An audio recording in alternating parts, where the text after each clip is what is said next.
Hi there, I'm Raina. I showed up to a family reunion I paid for and found an empty room. No hugs, no hellos, just a waitress telling me, "That dinner? Oh, that was yesterday." My mom laughed when I called. That was the night I realized this wasn't just a mistake, it was a pattern. They'd forged my name on loans, used my credit, erased me from the will, and still expected me to foot the bill. I used to think I was the good daughter.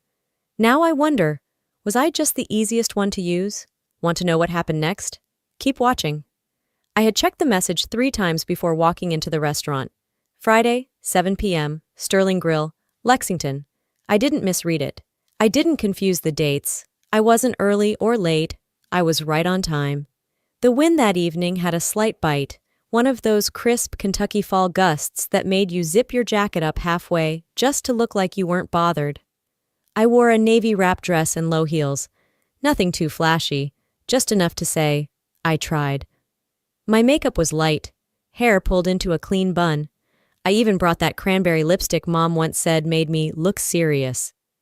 Maybe I wanted to be taken seriously, for once. The valet gave me a polite nod. I nodded back, already adjusting the strap on my purse. Inside, Sterling Grill buzzed softly with background jazz and the occasional clink of silverware. The dining room was full, families, couples, a group of young professionals at the bar. But the private room I had reserved? Dark. Door closed, empty. I hesitated before approaching the hostess stand. "Hi," I began. "I'm here for the Elwood family dinner. Private room under Raina Elwood?" The hostess barely glanced at me. "Yes, that was yesterday." I froze. "Excuse me?" She scanned her clipboard and pointed to a note. 16 guests, custom menu, vegan entree for 1. It was Thursday evening. They left a little before 9. I blinked at her, unsure whether it was me or the room that had gone silent. "No, that's not right. I booked it. It was supposed to be tonight. I confirmed it myself with your manager." She gave me a customer service smile, the kind that stays glued, even when someone's clearly unraveling. "I believe your mother handled the rescheduling. It was moved last week." Last week? My heart didn't race, but I could feel a tension pulsing in my teeth, a pressure behind the eyes. I reached into my purse, pulled out my phone, scrolled to the message thread. There it was, Blythe Elwood 2 weeks ago. Dinner, Sterling Grill, fry at 7 p.m. Can't wait to see everyone. I held the screen out to the hostess. This message was never updated. She shrugged, eyes softening just a fraction. "I'm really sorry. They did seem to have a lovely time, though." Of course they did. I stepped away, walked toward the wall, leaned against the polished wood paneling that smelled faintly of furniture wax and artificial cinnamon. I opened my messages. Nothing new, no missed calls, just the silence of being forgotten on purpose. I tapped my mom's name and hit call. It rang twice before she picked up. "Oh, hey, sweetie." Her voice was syrupy. "Everything okay?" I kept my tone flat. "Where is everyone?" A pause. I could hear chatter in the background. Then came the laugh. Small, guilty, too light. "Oh, honey, that was last night. We figured you weren't coming." I didn't respond. She continued. "But don't worry, we brought you some leftovers. There's even cake." Leftovers, from the dinner I paid for. "I booked that room, Mom. I paid the deposit." "I know, darling, and it was beautiful. Everyone said it was the nicest one yet." I hung up before I said something that would snap the thread I'd been walking for years. In the car, I sat behind the wheel with my hands still in my lap. I didn't start the engine, didn't cry either, just stared ahead at my own reflection in the dark windshield. Something had ended. Not with yelling, not even with betrayal that felt fresh, but with the silent confirmation of a long truth. This wasn't the first time. I had been the one who remembered birthdays, who covered the cost when someone's card got declined, who made sure Grandma had a ride to the doctor. I planned, paid, and followed up, and when I wasn't there, somehow the party still happened. It just didn't have me in it. I thought about the messages I sent earlier that week. "Still good for Friday? What's the final head count?" No replies, not from Mom, not from Darcy, not from anyone. They all knew I'd be there. They just decided I shouldn't be. And now, it all made sense. 2 weeks ago, Colby, my cousin, had let something slip. We'd bumped into each other at Kroger and he'd said, "If you show up Friday, just keep it chill, okay?" I'd laughed it off. Thought he meant family drama, but he meant this. He knew they'd moved it, knew I wasn't invited, knew they planned to play dumb when I showed up like a damn fool. They rehearsed for this. They had a meeting, probably in the family group chat I wasn't part of anymore, and decided how to handle it if I arrived. She won't cause a scene. She never does. She's too polite to explode. They were right. I didn't explode. Instead, I opened my banking app.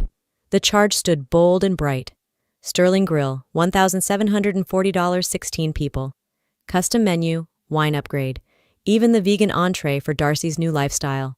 I closed the app, opened notes, title, unpaid debts.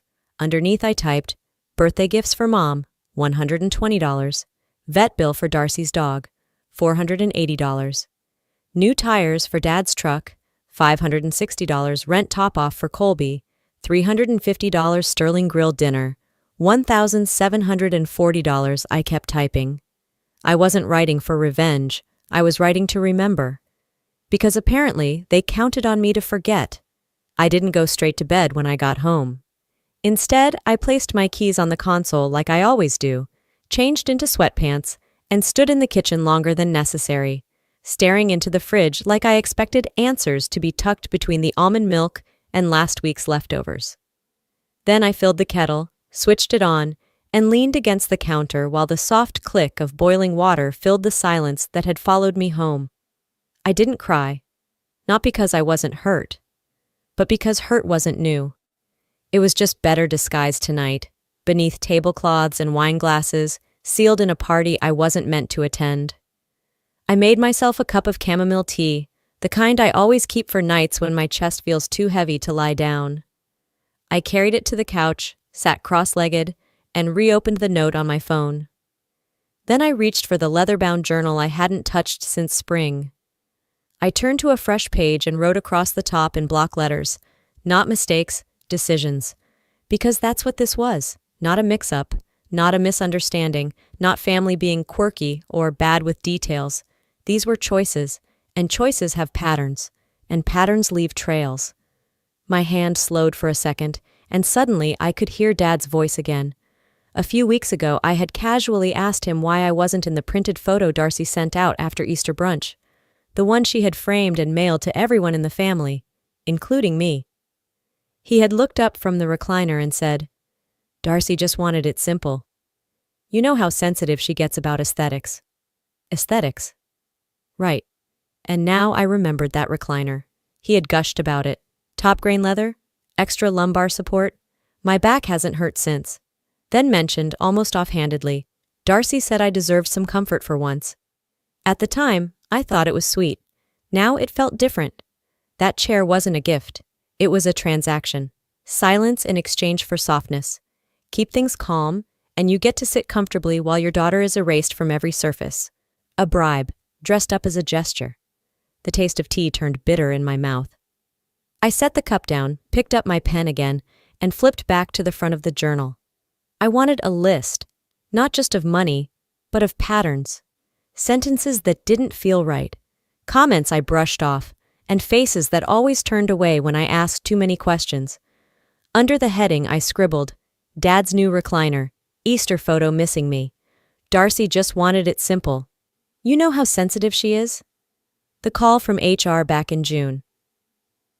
That last one stopped me. I had nearly forgotten it. My supervisor, Lindsay, had asked if everything was okay at home. She'd leaned over my desk with one of those soft voices people use when they don't want to offend. "Your mom called," she said. "Said you've been having a rough patch, that maybe your workload should lighten." It had embarrassed me at the time. I'd chalked it up to my mom being overly concerned or trying to help. But now, sitting here with my journal open and my tea cooling beside me, I saw it differently. She wasn't helping. She was shaping a narrative, one where I was unstable, overwhelmed, maybe even unwell. That way, when I pulled away from the family, they had an explanation ready. "Poor Raina, she's been having a hard time." No one ever questioned why I distanced myself, because they already had their story rehearsed, A quiet script about the daughter who couldn't quite handle life, who didn't come around because she was too fragile, too distant, too dramatic. Meanwhile, Darcy gets the benefit of the doubt. Always. She cries and it's emotional depth. I speak up and it's a breakdown. Dad gets a chair. I get whispers. I closed the journal for a moment and opened my laptop. There was something I needed to do. I began pulling down bank statements, scanning Venmo history, emails with digital receipts, texts confirming I had covered this one again. I started sorting files into folders, not for taxes, not for budgeting, just for truth. Because one day I might need to hold this up and say, here, this is the weight I carried. My hands moved fast, focused, methodical. In the background, the city hummed through the windows. Somewhere below, someone was laughing too loud near the dumpster. Someone else slammed a car door. Life kept going, and I sat in my quiet corner gathering evidence not to punish, but to finally understand. I clicked into a Word doc and titled it Family Ledger. Page 1, bullet points. Page 2, screenshots. Page 3, a spreadsheet. I didn't even realize how late it had gotten until I glanced at the clock and saw 1:04 a.m. blinking in gentle defiance. Before logging off, I went back to the first page. At the very top, I typed, I am not crazy. They are simply consistent. Then I copied that line and pasted it at the top of every single page. By the time I finally lay down, it was past 2:30 a.m. I didn't sleep much. My body went through the motions, lights off, covers pulled up, but my brain refused to shut down. There was a rhythm to my thoughts, looping like static behind my eyelids. By 6:45, I was back at my desk, reheating the coffee I'd never finished. No makeup, no breakfast, just me in an oversized sweatshirt, hair still in last night's bun, face blank but alert. I opened the family ledger again and clicked into the spreadsheet. There was one line I hadn't filled out yet. A purchase I remembered only because of the bank alert that flagged it at the time. A luxury spa package. It had seemed odd then. I never booked spa days, but I figured maybe it was a duplicate charge from a gift card I'd bought for a coworker. Now, I wasn't so sure. I logged into my bank portal, then opened a separate tab for my credit report. It wasn't paranoia anymore. It was process. Scrolling through the report, I passed familiar entries. My student loan, my car payment, the apartment I'd lived in for 5 years. And then I saw it. A credit card I had never opened, issued through a boutique rewards program. Initial balance, $3,200. Recent charge, a stay at a mountain resort in Gatlinburg, followed by shopping at 2 designer outlets and a pet grooming salon. I don't have a dog. I don't take spa weekends. I don't own anything designer. But the mailing address used for the account was my parents' home. The phone number on the file, Darcy's. I recognized the last 4 digits instantly. I stared at the screen. My skin didn't go cold. My stomach didn't drop. It was stranger than that. It felt like confirmation. Like someone finally turned on the light in a room I always knew was too quiet. She did this. She used my name. I kept digging. 3 years ago, I'd applied for a pre-approval on a home loan. I was tired of renting. The numbers made sense. My credit was decent. But the bank flagged a rental delinquency that tanked my eligibility. At the time, I assumed it was some clerical mix-up. I hadn't rented anything outside Lexington in years. Now, on the report, I saw it. A defaulted lease. Address, 1 county over. Name on the lease, mine. Co-occupant, unknown. Damage fee, $1,900. Status, unpaid. I remembered it then. Darcy had moved in with a guy back in 2019, some finance bro with a motorcycle and a fake southern drawl. They broke up within months, and she moved back in with mom and dad. I didn't put my name on the lease, she'd said at the time. No point. He had better credit. Now I knew the truth. She didn't put her name down. She put mine, because my credit was clean. My name had weight, and she counted on me never checking close enough to notice. I stood from the chair and paced the room once, then twice. I didn't scream, didn't throw anything. I pulled out a yellow legal pad, uncapped a pen, and wrote in large block letters across the top, "They never thought I'd look." Then underlined it 3 times. They didn't think I'd question the missing photo, the unpaid loan, the overcharged card. They thought I'd smile and carry it like I always had, and I almost did, for years. But now I was looking, closely, and not just at Darcy. Mom, who always said, "You're too serious, sweetheart, let things go." Dad, who muttered, "You know how she gets," anytime I tried to bring up something uncomfortable. Even Colby, with his half-sympathetic glances and zippered lips. They all let it happen. I minimized the credit report and opened a new browser window. Searched. How to report identity theft, FTC clicked through. Step 1, file a report. Step 2, contact companies. Step 3, create recovery plan. I wasn't ready to file anything just yet, but I downloaded the form, saved the PDF, created a folder on my desktop. Darcy use of identity evidence. My breath stayed even. My chest didn't tighten. This wasn't panic. This was preparation. And as I sorted the documents, my inbox pinged. Subject: Alert. A new address was added to your credit file. I clicked it open. The zip code stared back at me. Familiar. I narrowed my eyes, leaned forward. I knew that zip. Darcy's ex lived there. I remembered the party she threw in that apartment. The one I wasn't invited to but saw on Instagram. Her clinking champagne, wearing a silk robe I didn't recognize. The caption reading, "When your man treats you like royalty." That wasn't her apartment. That was mine. At least on paper. I closed the email and reopened the ledger. Then I scrolled to the top of the document and repeated the words again out loud. I typed the address next to the latest charge, and just below it, in all caps, "Report, if another address is added." I didn't leave the apartment the next morning. I didn't check the weather, didn't change out of my fleece robe, didn't open the blinds. There was only one light on, the one above my desk, and it bathed the room in this muted yellow haze that made the whole place feel like a waiting room for something I hadn't named yet. I sat staring at the Word document where I'd added Darcy's latest address, but my mind drifted somewhere else. A memory I hadn't wanted to revisit came rushing back, as if my body had decided the only way forward was through. It was 6 months ago. We were at brunch. Some overpriced place with smoked salmon and mimosas served in mason jars like that made it charming. Mom had insisted we all come because, in her words, it's been too long since we all smiled at the same table, which even then, I knew was code for, "Come pretend with us." I'd shown up late on purpose. Darcy had arrived early, of course she had, basking in some unspoken role she was born to fill and never had to earn. I remember Aunt Adele, halfway through her second drink, nudging Darcy and laughing. "Hope you put something in the will for me, kiddo. You know I raised you just as much as your mom." Darcy smiled wide, raised her glass, and said, "Maybe I left you the silverware. Family heirlooms, right?" Everyone laughed. I didn't. I felt something tighten in my gut. Not jealousy, not yet, but a flicker of something colder. Darcy wasn't joking, not completely, and nobody found it strange that she, of all people, was the one being asked about the will. That had been my first sign. I just didn't know it at the time. Back in my apartment, I reached for my laptop. A sudden instinct made me search my inbox for anything tagged estate or Elwood Trust. I found an old thread I didn't remember seeing, probably because I hadn't been meant to see it.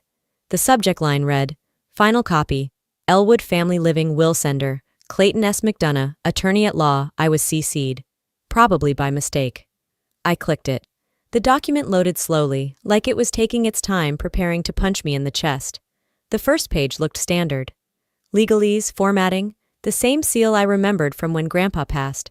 Page 2 hit like a freight train. There were line items, allocations, asset divisions. Darcy was listed in every paragraph. Jewelry, cars, financial instruments, property, everything with a value, sentimental or otherwise, had a tag next to her name. My name wasn't there, not once. Not even in the section titled Family Memorabilia. Nothing. But it got worse. Buried deep on page 5 was a clause I didn't know existed. I read it twice, then a third time. Any beneficiary who contests the contents or legality of this document forfeits any and all future standing, financial or social, as a member of the Elwood estate to the fullest extent permissible by law. Financial or social, they weren't just cutting me out of the inheritance, they were erasing me. A disowning without the ceremony, without a confrontation, just paperwork and a clause buried under a brunch invitation and a silver-plated lie. I closed my eyes and let the silence fill me. They'd written me out quietly, efficiently, as if I were the family pet who ran away once and never made it home. No obituary, no phone call, just gone. My breath came back in a steady rhythm, not heavy, not rushed. It felt controlled, like something ancient had cracked, but instead of screaming, I sharpened. I opened a new tab in my family ledger spreadsheet, labeled it Legal Isolation, Evidence of Premeditated Exclusion. In the notes column, I added, Brunch, May, Estate Joke, Darcy plus Aunt Adele, Attorney Clayton McDonough, Will Clause, Forfeiture if contested, CC'd by accident, 9:42 a.m. timestamp. I copied the will into the folder, took screenshots, saved backups. This was no longer about feelings. This was architecture. This was design. I stood up from the desk and walked slowly toward the hallway mirror. The one I used before job interviews, before first dates, before every attempt at being the version of myself that wouldn't get discarded. I stared into my own reflection. No tears, just eyes that had finally stopped blinking away the obvious. They don't want a daughter, I whispered. They want a vault with no opinions and no receipts. I let that sentence sit for a second before I reached for my phone. I scrolled past old contacts, past family numbers, past Darcy's name, which I'd renamed months ago to Do Not Engage. I dialed Legal Aid of Kentucky. The phone rang, a clear, steady tone. Then a voice answered, Legal Aid of Kentucky, how can we assist you? I didn't hesitate. My name is Raina Elwood, I said calmly, and I'd like to report financial identity misuse within my immediate family. The call with legal aid lasted 52 minutes. They were patient, measured, not surprised. The woman on the line, her name was Rachel, had a voice like rain on concrete, soft but grounded. She asked the right questions, the ones I'd been dreading. When did you first notice the accounts in question? Can you verify your original signatures? Is there any indication of who may have impersonated you? I walked her through what I had, spreadsheets, emails, transaction history, saved audio. She listened in a way that made me feel like I wasn't just imagining the cracks. She said something that stuck with me long after the call ended. Identity theft in families is more common than people think. What's rare is someone brave enough to face it. Then she asked if there were any other accounts I'd forgotten. I almost said no, but something in me paused. The loan. I hadn't thought about it in months, maybe years, but I remembered the envelope, a tax form, FAFSA. It had come in my name. I assumed it was a system glitch. After all, I hadn't applied for school in over a decade. But Darcy had, briefly. There was a week back in 2020 where she swore she was going back for her RN license. It didn't last. She dropped out before midterms. Said she wasn't made for classrooms. At the time, I'd let it go. I let everything go. I searched my inbox and within seconds found the message I hadn't realized was real.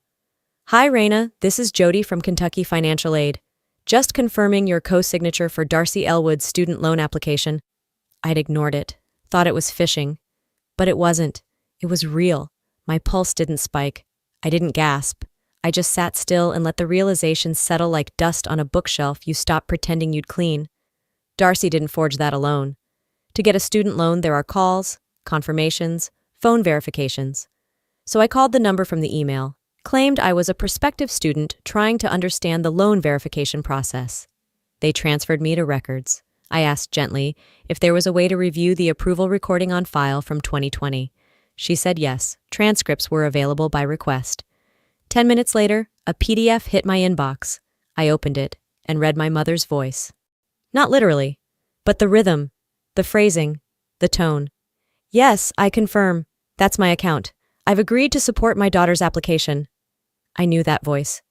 The tiny breath before she speaks, the habit of answering a question with a statement.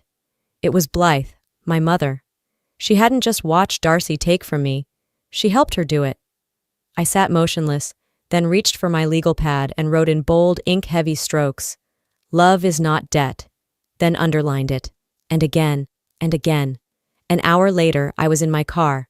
No music, no makeup, no warning.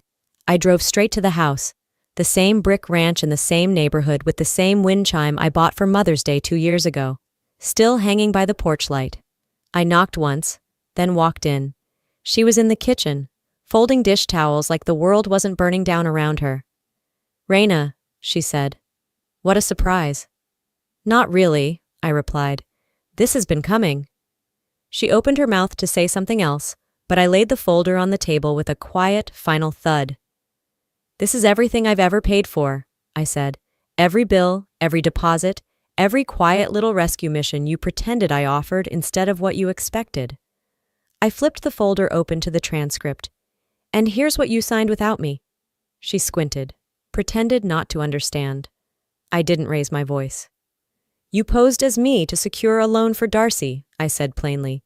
"Then let her drop out and let the debt hang on my name. You helped her forge that signature. You helped her fake the call." "Raina, it's not what you think." "No," I said, cutting her off. "It's exactly what I think." I took one slow step forward, never breaking eye contact. "You taught me that love means sacrifice," I continued. "But you taught Darcy something else." Her brow furrowed. "You taught her that love means debt, that if she needs something, someone else will pay for it, that if she messes up, I'll clean it, that if she lies, I'll stay quiet." Her lip trembled. I raised my hand, palm up. "You say one more word," I said, "and I walk out of here and straight to the district attorney's office." She froze. "I have enough now to prove identity fraud. Forgery, conspiracy." Her eyes welled. "I don't want your tears. I want the truth." She opened her mouth, then closed it again. Silence. For once. I picked up the folder, walked to the door, turned back just once and said, "And this time I will press charges if I find one more charge in my name." Then I stepped outside into the evening, where the sun was setting in bands of orange and red across the horizon, like the sky itself was burning it all down for me. I walked in, flipped on the lamp, and sat at my desk with the same expressionless calm I'd carried all day. No shaking, no fuming, just movement. I opened my laptop and pulled up the spreadsheet I'd already been working on in private, the same one with every dollar I'd ever handed over like a dutiful servant no one thought to thank. This time, I finished it. Every transaction was dated, labeled, and cross-referenced with a receipt or bank transfer, tuition for Darcy's semester of pretending to be a nurse, the deposit for Dad's truck tires after he claimed the bank froze his card, the emergency rent bump when Colby's girlfriend kicked him out, but he couldn't stomach a shelter, grocery bills that mysteriously doubled when Mom didn't have time to shop before holidays.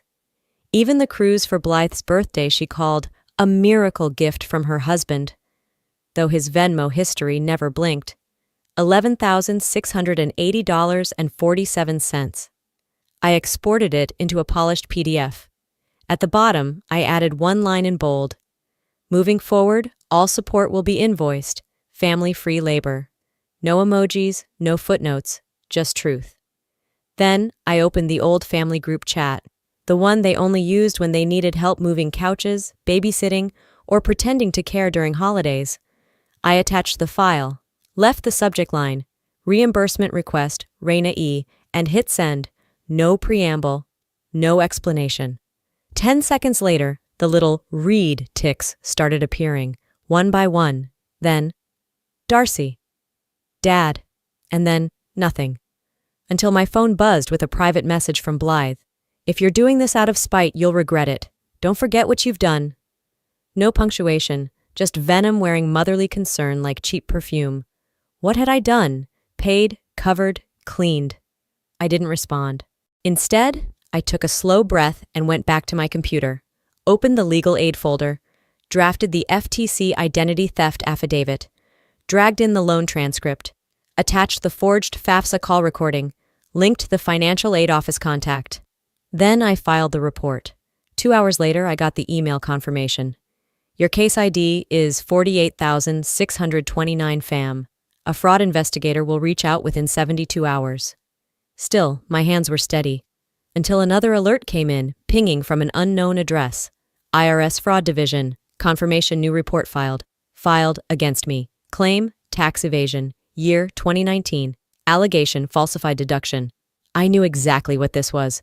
That was the year I'd paid their overdue property tax so they wouldn't lose the house. I'd filed it under a legal deduction. Had the check copy notarized, had followed every rule. Now suddenly someone, anonymously, was accusing me of fraud? I didn't need to guess. I knew her rhythms too well. This wasn't Darcy's move. This was Blythe's.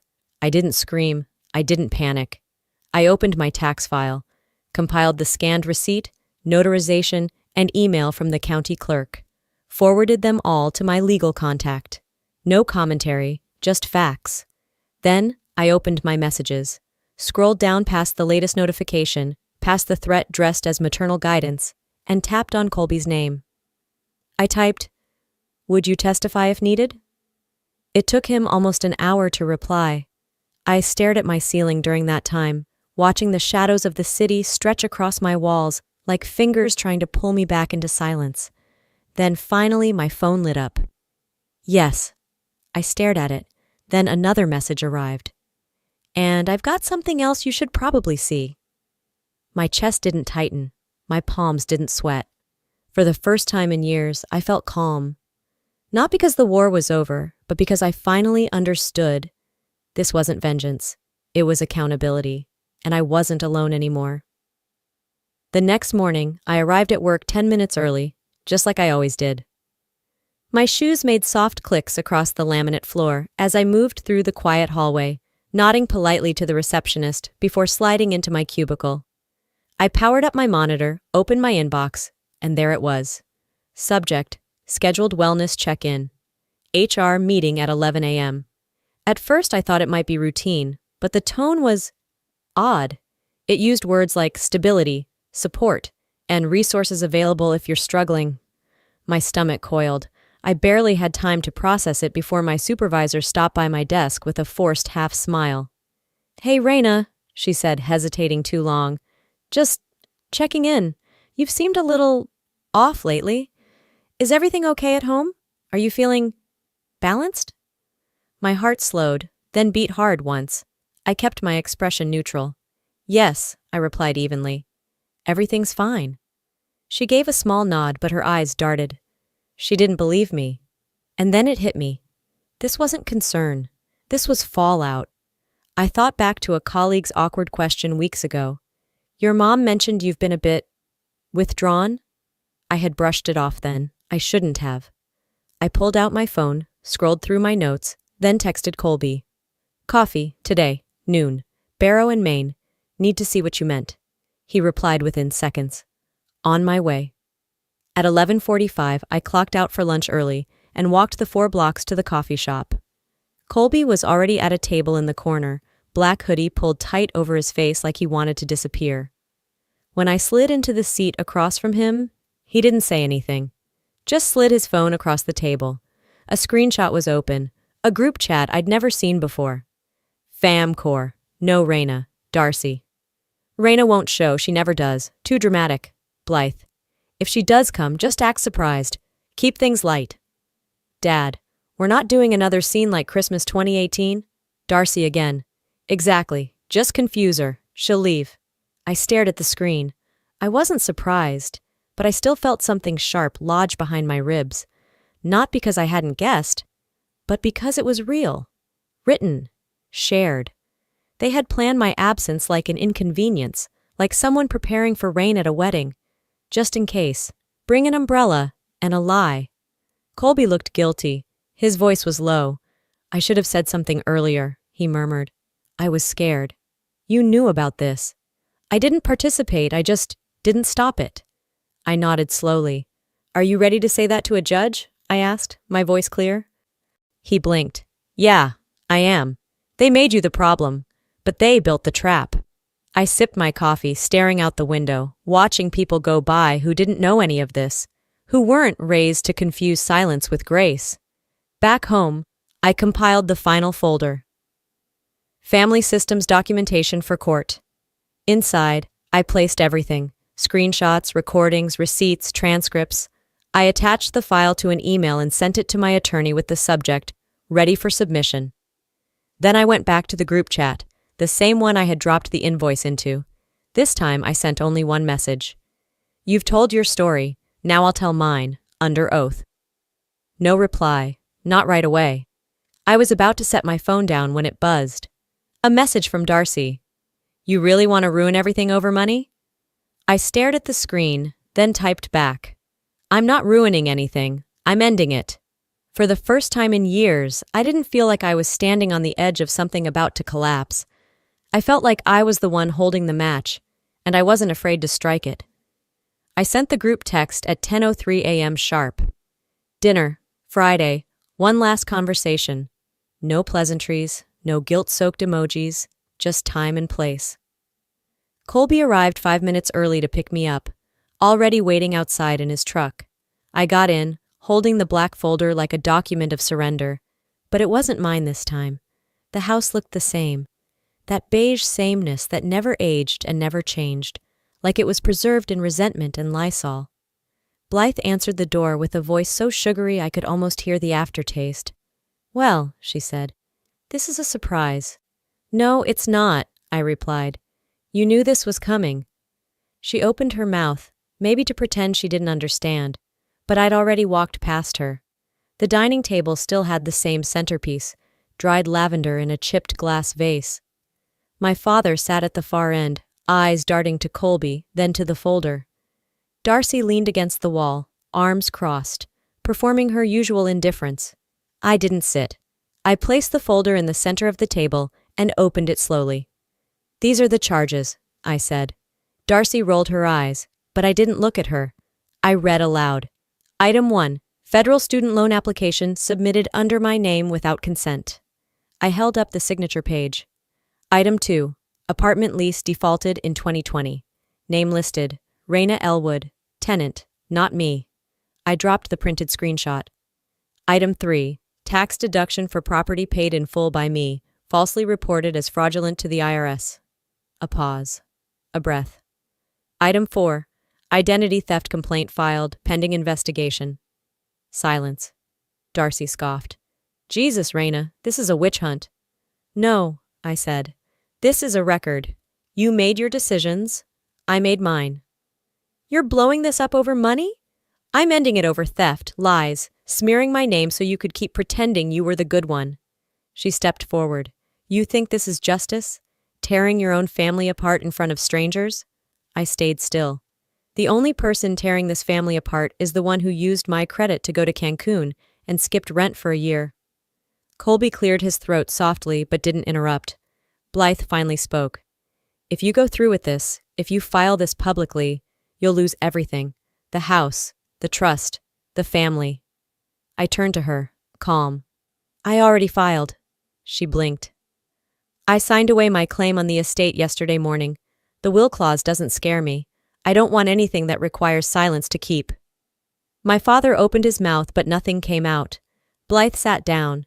The sugar in her voice had gone flat. Colby reached into his jacket and pulled out a check. He slid it across the table to me. My half for the reunion dinner. I owed you. I didn't touch it, just nodded. Thank you. You're the only one who ever asked how I was doing. Not what I could pay for. Darcy was pacing now, her voice raised. You don't know what you're doing. You're throwing away decades over what? Spreadsheets? I picked up the folder and closed it. No, I said. I'm finally walking away from a room that's been burning for years. I turned to the door, paused, looked over my shoulder.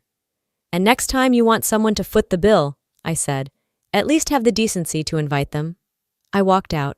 Colby followed. The screen door creaked and slammed behind us. No one said anything. But for once, that silence didn't feel like exile. It felt like judgment. It felt like a verdict. It had been 61 days since I'd walked out of that house. Not that anyone was counting, but I was. Now, I sat on a small wooden porch overlooking a patch of sunlit gravel and lazy mountain breeze in Asheville. A cup of strong black coffee warmed my hand. No drama, no buzzing notifications, no guilt shaped like a mother's sigh. Just air. Just sky. My apartment was small, but mine. The books on the shelves were alphabetized, not because anyone expected them to be, but because I liked them that way.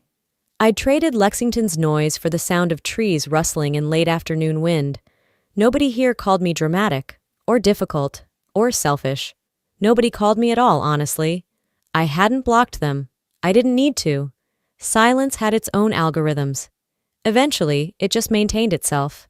I didn't regret pressing charges, But I didn't obsess over it either. The state would move on its own time. The courts would do what courts do. My part was done. I wasn't waiting for retribution. Just release. One morning, while folding a fresh load of laundry and listening to a podcast about Appalachian wildflowers, a message lit up my phone. From Colby. He sent a photo. It was the old family dining table, dismantled, propped by the curb next to a sagging mailbox and a free sign taped to it. His message read, "No more pretending, they sold it." I stared at the screen for a long second. Then I typed back, "Let them. It never seated all of us anyway." The photo stayed in my gallery, untouched, not because I wanted to remember, but because I didn't need to delete it to move on. I spent that afternoon repotting a peace lily on the windowsill. The air smelled like rain and fresh earth. My neighbor across the hall, Miss Harris, knocked just before sunset and handed me a still warm peach cobbler. "Saw your lights on," she smiled. "Figured you might want dessert." I laughed, softly, fully. You figured right. We stood there for a few seconds longer than needed. It was the kind of pause where nothing needed to be said to mean something. That night, I pulled out my journal. Not the ledger, not evidence, just paper. I wrote, "I thought I'd miss them more, but I think I just missed the version of me who thought they loved me right." I flipped the page, wrote again, "Blood is thicker than water, but respect is thicker than both."